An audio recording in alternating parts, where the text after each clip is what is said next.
মাদক বিরোধী যে মিটিংটা এটা অল্প সময়ের আহ্বানে আমাদের সম্মানিত সভাপতিত্ব করছেন।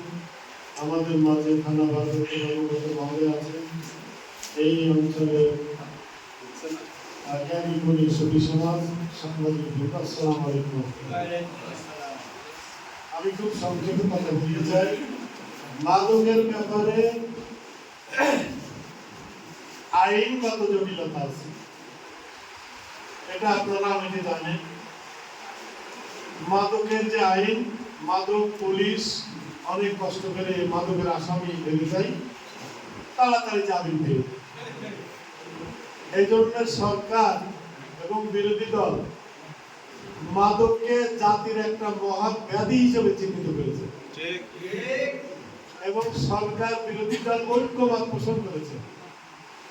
সরকারি দলের নাম ভাঙিয়ে আর বিরোধী দলের নাম ভাঙিয়ে কেউ এই ব্যবসা করতে পারবে না। অতীতে রাজনৈতিক দুর্বৃত্তায়নের মাধ্যমে রাজনৈতিক নেতারা এই ব্যবসার ভাগ বসায় টাকা নিয়ে এই ব্যবসাটা চালু হয়েছে বাংলাদেশে। সেই অবস্থার কোনো সুযোগ নাই, এটা ক্লিয়ার কথা মাননীয় প্রধানমন্ত্রী, মাননীয় বিরোধী দল। তাহলে আমাদের অসুবিধা কি? এরপরের কথা, আইন সংশোধন হবে এর মধ্যে, যে আইনে মাদক ব্যবসায়ীদেরকে ধরার পরে জামিন যাতে না হয় সেই দিকে সংসদ যাচ্ছে। এরপরে মাদকের মামলা, যারা মাদকের মামলাগুলো উকিল যাতে না পায় সে ব্যাপারেও আইনজীবীদের উৎসাহিত করা হবে। এরপরে বলা হয়েছে প্রশাসনে যারা আছে, বিশেষ করে পুলিশ প্রশাসন, তাদেরকে স্বরাষ্ট্রমন্ত্রী 300 বিবৃতি দিয়ে বলেছেন মাদক ব্যবসায়ীদের সাথে বসে চা খাবেন, মাদক ব্যবসায়ীদের সাথে ভালো গল্প করবেন, মাদক ব্যবসায়ীদের সাথে খুব ভালো আচরণ করবেন, আপনার চাকরি থাকবে না। এই তালিকাটা জাতীয় সংসদ সদস্যদের মাধ্যমে উপযুক্ত প্রমাণ সহকারে সরাসরি স্বরাষ্ট্রমন্ত্রীর কাছে দিতে হবে। যত বড়ই বড় কর্মকর্তা হোক না কেন, তার চাকরি থাকবে না। বলেন তো এরপরে মাদক আর চলতে পারে? আজকে আমরা এখানে যারা আছি, বড় বড় মাদক ব্যবসায়ীরা অনেকে এখন টুপি মাথায় দেয়, মসজিদে যায়, ব্যবসা চালায় যাচ্ছে অন্য নামে। আমরা কিন্তু এসব তথ্য পাচ্ছি। এই বক্তৃতাগুলো ঠিক জায়গা মতো পৌঁছে যাবে, তাতে আমাদের কোনো অসুবিধা নেই। আমরা সরকার এবং বিরোধী দলের যে সিদ্ধান্ত, এই জাতির জন্য, আমার আপনার জন্য বাস্তবায়ন করা হয়েছে না। এই জন্য আমাদের সুযোগ্য ওসি মহোদয় আছেন, তিনি গতকাল রাত্রে দুইজনকে ধরেছেন, ধন্যবাদ। আমি ওনার মাধ্যমে ওনার থানা স্টাফকে জানাই দিতে চাই, কোন রকমের দুর্বলতা থাকলে পরে আপনার চাকরি থাকবে না।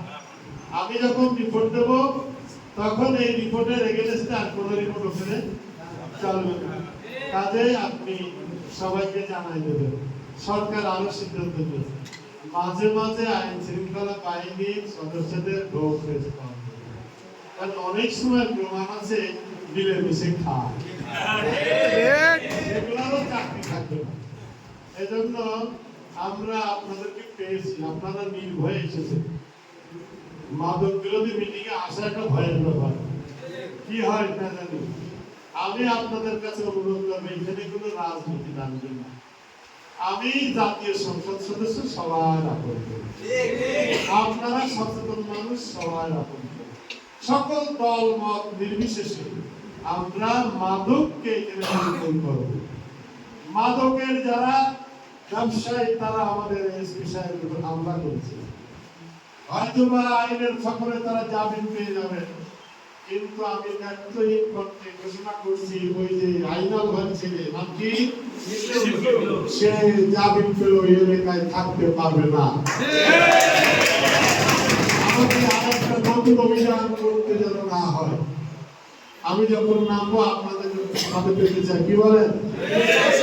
আর যাদের নাম বলা হলো, এই মিটিং শেষ মিটিং নয়, আমরা কালীগঞ্জের মধ্যে ঐতিহ্যবাহী আলপনা বহু জেলার লোক এখানে বসবাস করে সকলের সহযোগিতা নিয়ে মাদকের চিহ্নকে নির্মূল করতে চাই। কি বলে? আমি কালীগঞ্জে থাকলে পরে আমি নিজেই আমাদের সুযোগ করেছি মহোদয়ের সাথে নিয়ে আমি এই বাড়িগুলো তল্লাশি করবো, আপনার থাকবে।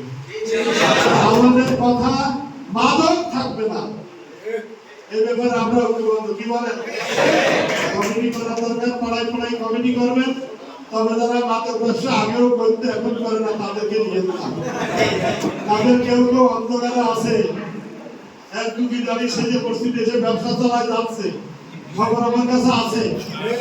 এই জন্য ফ্রেশ লোক নিয়ে কাজ করেন। জাতি জেগেছে জাতির প্রয়োজনে, সরকার সিদ্ধান্ত নিচ্ছে দেশের প্রয়োজনে, দেশের নাগরিকদের প্রয়োজনে। এই মাদক সর্বনাশা যার ঘরে নিয়েছে সেই জানে। আমরা এই জাতিকে মুক্ত করতে চাই, পয়লা ধাপে আলফাকে মুক্ত করতে চাই। কি বলে? এজন্য আমাদের সাথে ওসি সাহেব আছেন, এসপি আছেন, ডিসি আছেন, মন্ত্রী আছেন, প্রধানমন্ত্রী আছেন, আমরা আছি।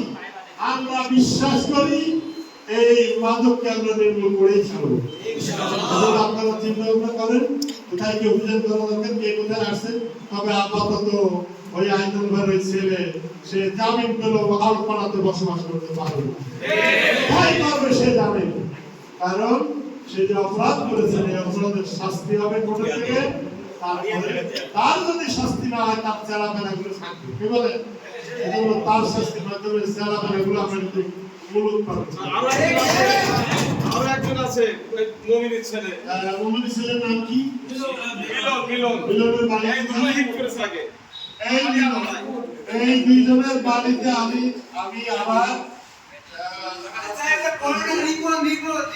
আমরা জাতীয় সংসদে অধিবেশন শেষ করে আবার আপনাদেরকে বলবো, এই বাড়িগুলায় যাবো।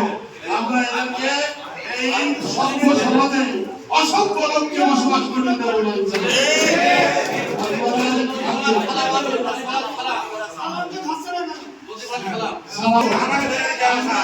অসুবিধা নাই, এজন্য আপনারা প্রস্তুত থাকেন, আমি আপনাদের সামনে থাকবো। আপনারা আরো বলবেন, আরো কথা হবে। আমাদের ওসি মহোদয়, আমার বিশ্বাস উনি এই ব্যাপারে সর্বাত্মক চেষ্টা করছেন এবং করবেন।